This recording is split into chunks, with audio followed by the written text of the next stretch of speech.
রাহিম ভাই বাসান আপনি আমার এই শোকের আইডিটা বাসান। কি রে ভাই, কি হইছে তোর? তুই কান্না করতেছিস কেন? রাহিম ভাই আমার এই আইডিটা একটা মাইয়া নিয়ে যাইবো ভাই, প্লিজ আপনি ওই মাইয়ের হাত থেকে আমার এই আইডিটা বাঁচান ভাই। কি ওই মাইয়ের এত বড় সাহস যে আমার সাবস্ক্রাইবার আইডি নিতে আসছে? হো ভাই যেমন হোক আপনি আমার আইডিটাকে বাঁচান ভাই। আচ্ছা তাহলে তুমি ওই মাইটাকে ইনভাইট দাও, আমি দেখে নিবো কিভাবে আমার সাবস্ক্রাইবার আইডি নিয়ে। আচ্ছা রাহিম ভাই তাহলে আমি ইনভাইট দিতেছি। রাহিম ভাই এইটাই সেই মাইয়া। কি আপু, তুমি নাকি আমার সাবস্ক্রাইবার আইডি নিতে আসছো? তোর সাবস্ক্রাইবার আমার সাথে বাজি ধরছিল, আমি বাজিতে জিতে গেছি, তো আমি আইডি নিয়ে নিমু।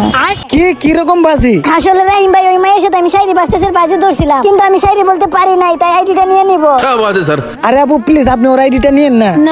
না হবে না, আমি তো আইডি নিয়েই ছাড়ু। আরে আপু আপনি যা চাইবেন আমি তাই দিব, তারপর ওর আইডিটা নিয়েন না। আচ্ছা আইডি তাইলে দিয়ে দিমু, তুই যদি আমার সাথে শায়রি ভার্সেস করে জিততে পারোস। আচ্ছা ঠিক আছে, তুমি শুরু করো। তুই তোর সাবস্ক্রাইবারদের ভালোবাসো সেটা আমি ভালো করে জানি, আর মানুষ বলে আমার শায়রি ভার্সেসের রানী।